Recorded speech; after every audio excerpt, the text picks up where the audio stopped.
It's a pleasure to meet you. How are you doing? Struggling a little bit. So before we get started with this therapy session, I just need to ask you a couple of questions. Okay. So what's your name? Okay. And your home address?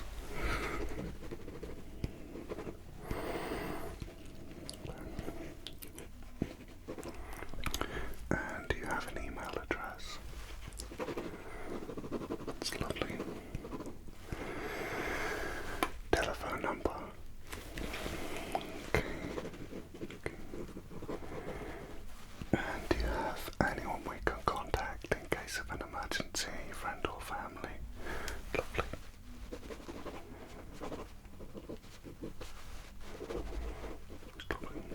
Okay. That's all great. So I understand that you have concerns that you're turning into a werewolf. Is that right? Okay. Let's just delve into that a little bit deeper.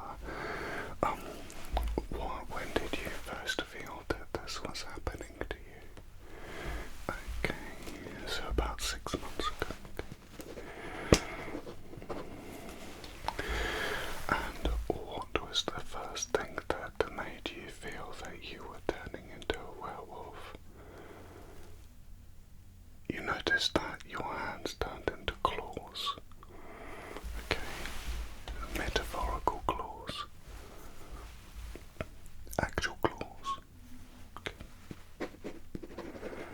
See. And were there any other changes at this time? Okay.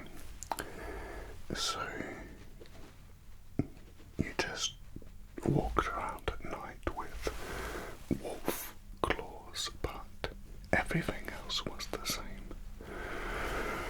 Okay, you tried putting gloves on, but they wouldn't fit. So you you wrapped your hands in towels. Okay, the small towels. Okay, that makes sense. But you had a need to walk around, and you were particularly drawn to the woods, is that right? And how far away are the woods? About a 10-minute drive, but you couldn't drive because your hands were too big, so you had to walk, but you were able to walk very quickly. In fact, you were running faster than you've ever run, and then you made it to the woods. Okay.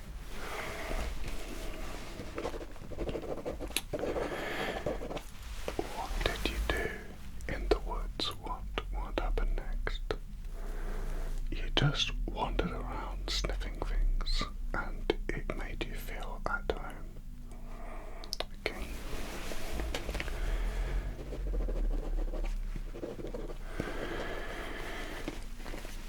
Have you ever fantasized about being a wolf when you were younger? You haven't? You've not had any interest in it at all? Okay. Just trying to think. Has there been a recent traumatic event? Other than the fact that you got bitten by a werewolf, there's been nothing. I see. So, can you describe this werewolf to me?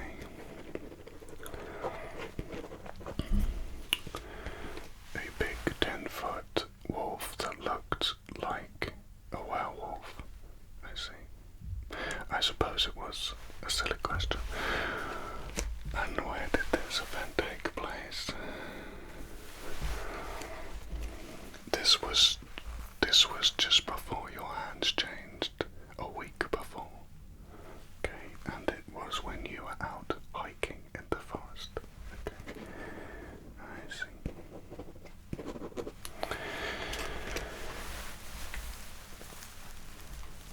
What happened next? So after you went to the woods with your wolf hands, then what happened?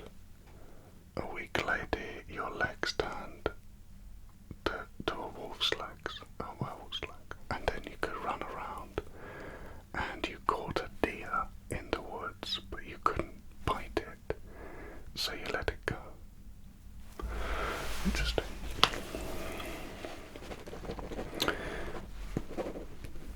Was there anyone with you at all?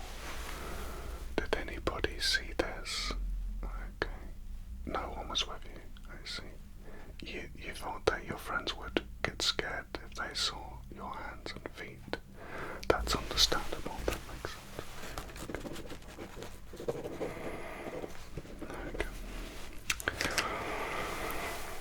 What happened next?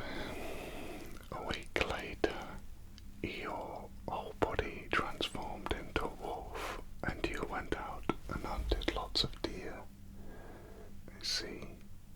And as a result, you're concerned that you may have been turned into a werewolf. I see. Well, I think there could be a few things going on there. One could be that this is part of a psychological episode that has been triggered by some kind of traumatic event. Another could be that you have turned into a werewolf. Yeah. If the second is true, my advice would be to stay away from silver. Yeah. Don't walk around during the day as a werewolf, because people will call the police. Yeah.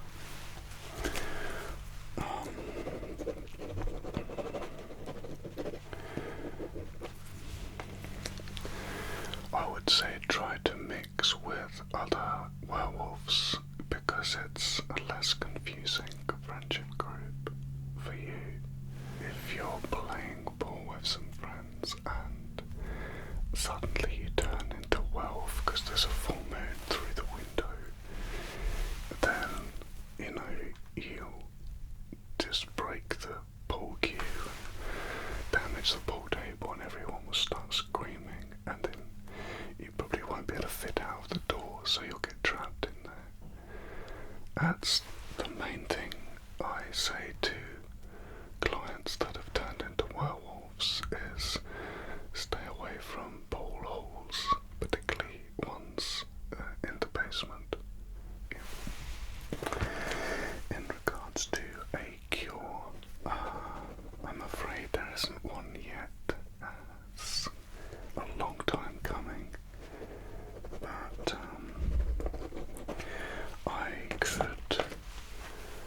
I mean, you know, a good herbal tea, chamomile tea, might help calm you down, but you know, I can't make any promises on that.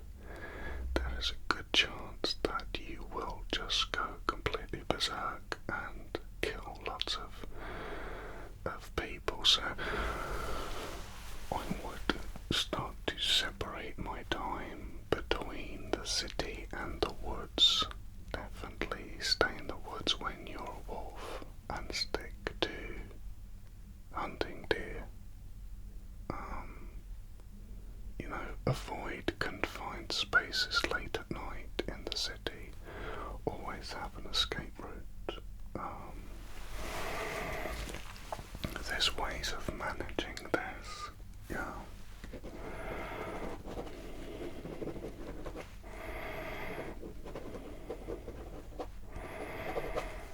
Okay. What I'm going to do is I'm going to give you a prescription for some chamomile tea, and this is one of those fidget spinners. Yeah, you won't be able to use it when you're a wolf, but maybe you could use it before you turn to try and calm you down. I mean, it probably won't work in stopping you from becoming a werewolf, but I think it's worth a try. Definitely use the tea. What's that? You don't feel like I've helped very much. There's very limited things I can do. If this was trauma-based, we could talk through it and work out what's causing it, and then begin a healing process. But by the sounds of it, you've just been bitten by a werewolf. So, whether, you know, the tea is the most I can do. And as I say, do use the fidget spinner. Okay, if you want to pay at the desk on the way out, I'd appreciate if you didn't go into a fit of rage and turn into a wolf and kill everybody. If you could do that, not do that. That would be. We've had it before. I had to get new staff in